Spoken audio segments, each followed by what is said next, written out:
राधा वल्लभ श्री हरिवंश। कार्तिक मास में दीपदान का क्या महत्व है, आइए समझते हैं। Welcome my YouTube family. ये देखिए, मैंने कुछ दिए सजा के रखे हैं, मिट्टी के दिए। ये घी है, गरम करके रखा हुआ है, तो ये कुछ दिन के लिए मैंने प्रिपेयर करके रखे हैं। ये है तुलसी महारानी। जो तुलसी हमारे घर में होती है, वो जब महारानी सूख जाती है तो हम उसको फेंक नहीं देते हैं, उसको रखते हैं ताकि उसका कभी भी प्रयोग किया जा सकता है। तो तुलसी का जो कास्ट मतलब जो लकड़ी होती है, उससे भी दीपदान होता है, उससे बहुत पुण्य मिलता है। इसका फल बहुत ही बताया गया है पुराणों में। तो आपके घर में भी अगर तुलसी महारानी है तो उसको फेंक मत दीजिएगा, रखिएगा। तुलसी महारानी को देखिए, मैंने रुई लगाकर ऐसे बाती बना दी है। तो 30 दिन की 30 बाती बनाकर आप रख लीजिए एडवांस में।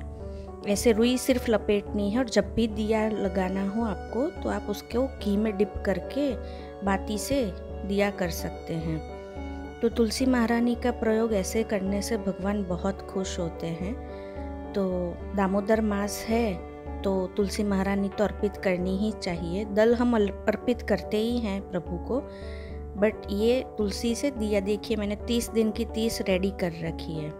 अब आइए दिया कैसे दामोदर मास में भगवान को दिखाते हैं, ये मैं बताती हूँ। पहले उनके चरण पे 4 बार हमको दिया घुमाना है, फिर उनकी नाभि में 2 बार घुमाना है, फिर उनके मुखमंडल पे 3 बार दिया घुमाना है, और फिर पूरे विग्रह या आपके पास जो भी छवि सेवा हो उसमें 7 बार आपको घुमाना है। तो ये पद्धति होती है दीपदान की। और दीपदान का कार्तिक मास में बहुत ही महत्व है। आप शाम को तुलसी महारानी को दीपक दिखाइए, और मिट्टी के दिए 30 ले आइए, अवेलेबल होंगे, इजीली मिल जाएंगे आपको। वैसे तो मैं राधा वल्लभ संप्रदाय से हूँ, पर मैं पहले भी ये करती थी और ये मैं अब भी रिचुअल फॉलो करती ही हूँ। ऐसा नहीं है कि सिर्फ इस्कॉन वाले या गौड़िया संप्रदाय वाले करते हैं, हम हर एक संप्रदाय को मान देते हैं। और जैसे जैसे भक्ति में आगे बढ़ते हैं, हमारे मन को जो भी पूजा अर्चना जो भी अच्छी लगे हमें करनी चाहिए, क्योंकि ये कोई बुरी आदत तो है नहीं। ये हमारे गुरुदेव भगवान को भी हम दिया दिखा रहे हैं, क्योंकि हमारे सर्वस्व वही हैं।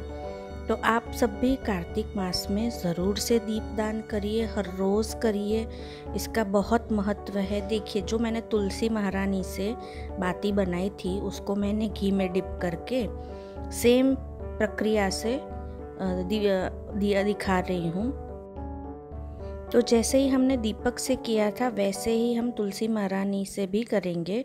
4 बार पैरों में, 2 बार नाभि में, 3 बार मुखमंडल पे और 7 बार पूरी छवि सेवा पे हम दिया से दीपदान करेंगे।